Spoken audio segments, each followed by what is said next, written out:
Can an LLC issue bonds? Yes, an LLC can issue bonds, but it's not very common.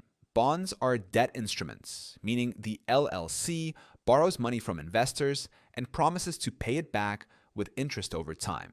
This is similar to how corporations or governments raise money through bonds. For an LLC, issuing bonds is more complex than taking out a bank loan or bringing in investors. It usually requires legal agreements, disclosures, and sometimes registration with regulators, depending on the size and structure of the bond offering. Most small LLCs prefer loans or private investments because they are simpler and less costly.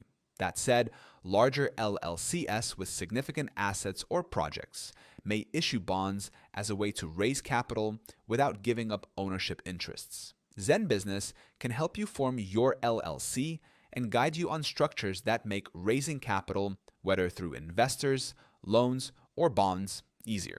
The link is in the description. And if you want a step-by-step breakdown of LLC basics, you can also download my free guide on how to set up an LLC. That link is in the description too.